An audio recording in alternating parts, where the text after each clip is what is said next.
Белая американская бабочка впервые появилась на территории Абхазии в 60-х годах прошлого столетия. Но значительный вред она стала причинять сельскохозяйственным угодьям в 80-х годах. Родина белой бабочки – Северная Америка. Данный вид насекомых является многоядным инвазивным вредителем, который может уничтожить более 300 видов листопадных и кустарных пород деревьев. Иногда питается травянистыми растениями, а предпочтение отдает шелковице, плодовым деревьям и клену. Это был пик численности. Вспышки были столь серьезными, что в парковых насаждениях практически не оставалось неповрежденных деревьев. И вот в те годы предпринимались усилия для того, чтобы снизить вредоносность. К счастью, американская белая бабочка не вредила лесным культурам, то есть она практически отсутствовала в лесах. Богатая растительность и солнце почти круглый год – благоприятная среда для американской бабочки. Все эти годы насекомое также присутствовало в Абхазии, просто уменьшалась его популяция. Но периодически в природе наблюдается резкое увеличение числа различных вредителей. Причиной всему энтомофаги, то есть животные, которые питаются вредоносными насекомыми. Как оказалось, популяция американской бабочки напрямую зависит от их аппетита. На инвазивного вредителя переключились очень многие местные хищники и паразиты. Бабочку стали поедать и летучие мыши, и птицы. Таким образом, этот вредитель вошел в экосистему, и он стал подавляться местными энтомофагами. Те энтомофаги, которые приспособились к американской белой бабочке, не находя ее на протяжении длительного времени, просто от нее отвыкли.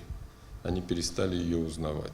Поэтому появление этой бабочки на протяжении последних 2 лет, я думаю, приведет к тому, что она снова станет понятной, и понятно, что она съедобна, и на нее переключатся, конечно же, местные энтомофаги, и произойдет сокращение численности. Сама по себе белая бабочка не опасна, но ее гусеницы, которые в процессе своего роста питаются листвой, смертельны для деревьев. Взрослая самка живет до 15 дней и может отложить около 1500 яиц, после чего погибает. В Абхазии до 4 поколений гусениц может вылупиться за 1 год. Гусеницы держатся вместе небольшими группами, по несколько десятков или там несколько сотен особей. Когда они начинают питание, они оплетают листья паутиной. И внутри этой паутины они питаются этими листьями. После того, как они стали, перелиняли на 4-й раз, они начинают ползут по стеблям к стволу и спускаются вниз. Есть способ борьбы в этот период механический. Стволы деревьев обвязывают картоном, или же можно просто сухой травой, сеном, например, обвязать вокруг ствола. Они заходят туда и окукливаются там.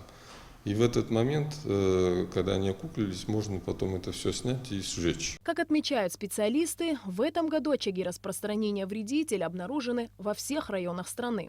Но больше всего американская бабочка замечена в Гудаутском и Гулрыжском районах. По словам специалистов, основные мероприятия, которые проводятся по борьбе с вредителем, это ликвидация пораженных бабочкой очагов. Отдел защиты растений Министерства сельского хозяйства держит все это под контроль. Государство приобрело достаточное количество пестицидов. Они у нас есть. И техника у нас в этом году, к счастью, часть приобретена, часть подарена российскими коллегами. По необходимости и уже розданы местному населению эти пестициды. По рекомендации специалистов этого отдела проводятся обработки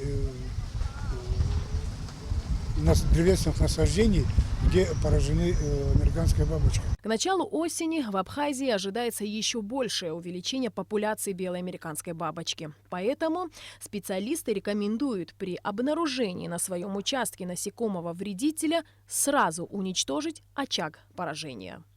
Алиса Шамба, Алексей Баструков, Абхазское телевидение.